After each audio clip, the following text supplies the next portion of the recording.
Welcome to Two for Joy. This is my match preview for Newcastle versus Liverpool. Tonight I'm going to run through the predicted lineups, some tactical flaws, where I see the game going, the tactical matchups between Liverpool and Newcastle in the midfield, attacking areas and defence, and then go through some score predictions and finally my take on where I feel the game will end up. So the predicted lineup for Newcastle: Nick Pope in goal, Kieran Trippier at right back, Fabian Schär and Dan Burn as centre backs, Tino Livramento at left back. I think it will be Bruno, Sandro and Joel Linton, there's no question. For the centre midfield, Anthony Elanga in the right wing. I prefer Harvey Barnes to play the false nine and Gordon on the left, but I think we'll go with Harvey down the left and Anthony Gordon playing as striker. The predicted lineup for Liverpool, I think, will be more interesting, seeing as Frimpong, Connor Bradley and Joe Gomez is touch and go as to whether he can play. They'll definitely start with Alisson in goal. It's a toss-up between Dominic Szoboszlai and Endo as right back. Ibrahima Konate, Virgil van Dijk and Milos Kerkez. The midfield, I think they'll bring Ryan Gravenberch back into the fold, which may be a problem for us. And I think they'll sit with a double pivot with McAllister. I think the front line will be Salah, Wirtz and Gakpo with Hugo Ekitike up front. I think there's a few key things to consider in this when it comes to the tactical lineup of the two teams. For starters, Ryan Gravenberch coming back into that centre midfield will give them a lot more stability. Whereas in their last few games, they've appeared to leak goals. The defence looks wide open down the wings. I think with Gravenberch sitting deep, it will definitely give them more stability and more room for those fullbacks to push on and press forward. Now, unfortunately for us, having Frimpong out, Connor Bradley out, possibly Joe Gomez out, leaves them with Szoboszlai or Endo playing as a makeshift right back.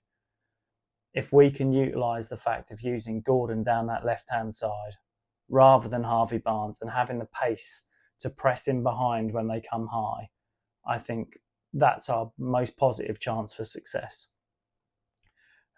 Obviously, their attacking line, Wirtz, Gakpo and Salah, very interchangeable. They play a lot of diagonal balls. The key thing for us is probably that Joel Linton comes back into cover with Tino Livramento and try to keep Mo Salah out of the game completely. Dan Burn did a great job of that in the cup final. That could really work for us again. If you can keep Mo Salah quiet, that's half the battle. As we all know, our intensity at home, second to none. The aggressive pressing will be key to how we attack Liverpool. It's probably one of the only things that will give us a chance of winning. Liverpool, in this new Arne Slot formation, like to press the wing-backs really high. I actually think it causes problems for Liverpool in the way that Mo Salah tends to get pushed inside with Frimpong going outside. That won't be the case for us with Frimpong not being available. So I expect it to be business as usual for Mo Salah. It will be a very tough night for Tino Livramento. We all know he's good enough and he can do it on his day. The boy's top quality. But Mo Salah is the elite level. We all know he's the elite level striker. It will be key for us to drop back into that 4-5-1 formation, block the lines, block the channels, stop the balls into Wirtz and Gakpo, keep Mo Salah out wide, keep him quiet on his own, Joel Linton to pull back into that covering role and give us a chance of breaking on transitions. It's where we do our best work. I think the transitions will be key when it comes to us breaking forward. I actually think we'd be better off with Harvey Barnes in as a false nine and try and push the Gordon and Elanga on the overlaps knock that long ball from Fabian Schär, the diagonal out to Gordon, and let him play in behind Szoboszlai or Endo. Neither of them have got the pace to match him. I actually think they're both suspect with their tackling as well. So there could be a chance of free kicks. The free kicks would be Trippier all day long, one of the best free kick takers, I believe, in the Premier League. Gives us an opportunity. And we've got a lot of big guys there, as we saw in the cup final. Dan Burn, Fabian Schär.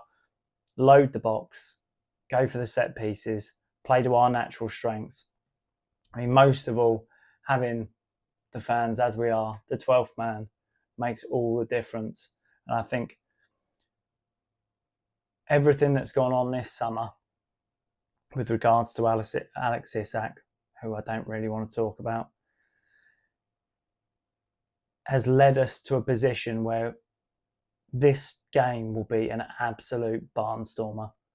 We're up for it. I think the players will be trying to show Liverpool that you can't just come in and take our teammate, that we are willing to fight to keep him, that we are willing to push as far as we can go to be a big club in this league and compete. And I think that not only the manager, but the ownership are trying to show that. I don't believe Alex Isak will leave in this window. As Craig Hope reported earlier, I think the final say-so is that Isak stays now. I think it's too short a space in the window for us to be able to find two strikers to come in. We'll be lucky if we get one. I hope we get one in the next 10 days, but you never know. But Liverpool's tactical adaptability is what will really pressure us. The way that they can swap and change through the gears, the way that front line is so interchangeable, with Ekitike being able to drop deep, Gakpo being able to go in as a centre forward, or Mo Salah being able to slide through the lines. That is where they can punish us. And whether Eddie Howe decides to adopt a 5 at the back, like we have done in previous games, to throw them off the scent of our normal 4-3-3, we'll wait and see. He's normally good with a game plan, and I'm pretty sure he'll have something up his sleeve for this game. He'll definitely have the players fired up, especially with the team talk. Every player in that dressing room is going to want to show Liverpool that all of the disruption they've caused over the summer has been worth nothing when it comes to playing at St James's Park. Now, the key matchup areas I see in this game will be Anthony Gordon trying to break the lines between Dominic Szoboszlai or Endo, whichever plays right back, and Konate. Konate looked dreadful in the last game. His touch looks off. His head doesn't look in it. There's definitely a mistake in him. There's definitely a chance for us to get at Liverpool down that left-hand side. Hugo Ekitike, it will be keeping him quiet. He's a player we've wanted for previous seasons. Eddie's always spoke highly of him. This is a guy that I genuinely believe has the talent to cut it in the Premier League. We just have to keep him quiet. We will know his strengths. We've scouted him. We've looked at him. We know his prowess. We know the style of play that he fits into. It would have suited our team. But now, at least, we have a full breakdown on how he likes to play, where he likes to get into. And I believe that Eddie will have a plan to keep him quiet. The fullback situation, whether it's Szoboszlai or Endo, Kerkez on the other side. The left-back position, Kerkez bombs forward. He's not a bad defender. I personally don't believe he's a bad defender. He's great going forward, but his game is more attacking fullback than it is defensive fullback. There is no one more challenging than Anthony Elanga with his pace, as we saw last year when he tore us apart. I do believe both sides, the fullbacks, are going to have a torrid time. I think this will be an end-to-end game. It will be won in moments, in fine moments.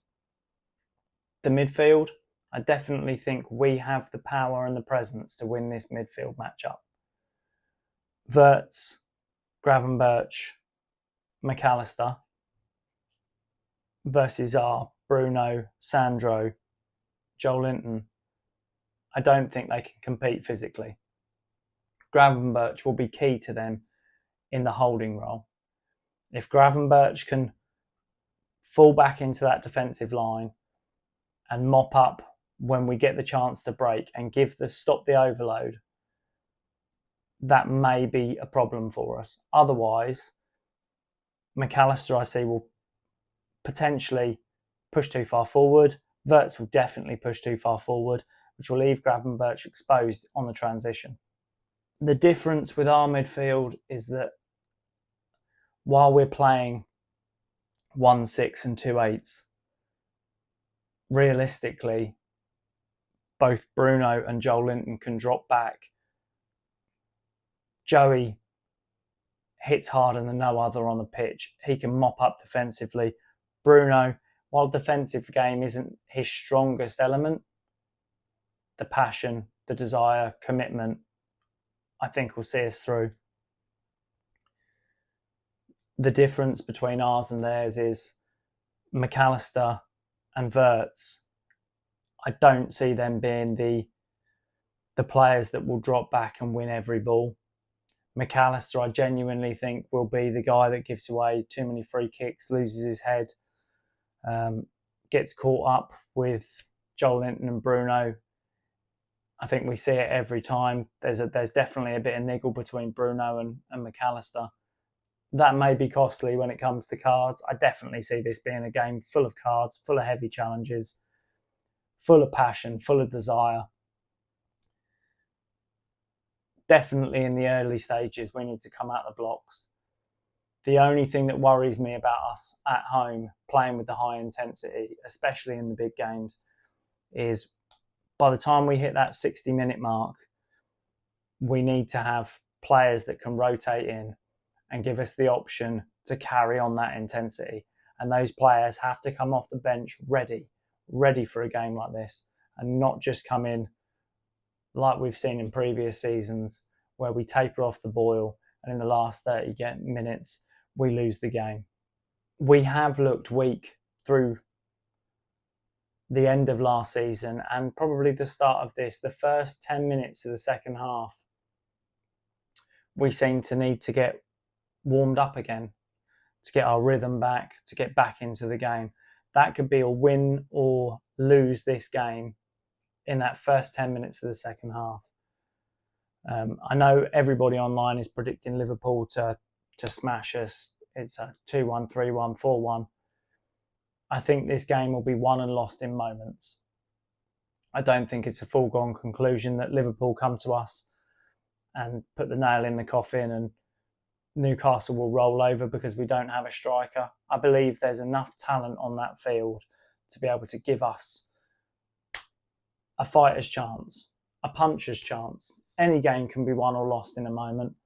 And at St James's Park, as we well know, teams that have come that we never expected to compete with, Paris Saint-Germain, there's a chance.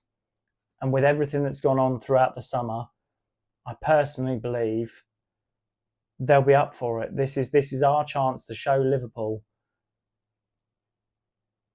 that we mean business. So with regards to recent form, Liverpool's 4-2 win over Bournemouth, they didn't look convincing. They seemed to go ahead and then lay off the gas. Obviously, Bournemouth are a decent side, one we're yet to still beat in the Premier League. But I do believe that there were instances in that Bournemouth game where if they'd have shut up shop, they could have got a result there. And I do think that the Liverpool back line is weaker than they anticipate it to be. I actually think they've probably spent a little bit too much money focused on their attacking line and not brought in the additions that they really need in that defence. I do believe that Konate doesn't look right this season. I think Virgil van Dijk has lost that yard of pace and doesn't quite command that back line like he used to. And with regards to us, with our first game away to Villa, I thought we were hard done by. For a team that doesn't have a striker, and for Anthony Gordon playing as a winger, as a centre forward, I thought he gave a good account of himself. I thought, we tried the right things. We had key chances. Alanga was really unlucky. I think that's a little rush of the blood to the head. Debut for a new club, got into a good position. The finish was on target. That's all you can ask to test the keeper. We all hoped that would be one in the back of the net, but I really think we were unlucky. We dominated Aston Villa. I mean, they only had 2 shots on goal, both of which were straight down the throat of Nick Pope. I think realistically, if we can bring in a striker after the Liverpool game in the last 10 days of the window, I think we'll be all right. With regards to the result for Monday night, I don't want to be the pessimist and shoot us down. So I'm going to go with, I don't think we keep Liverpool out the entire game without them scoring. And I think this game will be as heated as they come. I'm going to go with a Newcastle 2-1 win. And hopefully that will bring us a nice end to the bank holiday. And we can focus on the last 10 days of this window, getting a striker in, seeing where we end up with the Champions League draw on Thursday, having a look at who we draw in the Carabao Cup for the 3rd round, and hopefully closing this ridiculous saga on Alex Isak. If you've liked anything in today's video, please give me a like and a sub. I am new to this, just starting out. I hope it's what you like. I hope it's what you want. Please let me know in the comments, and hopefully I will see you in the next one.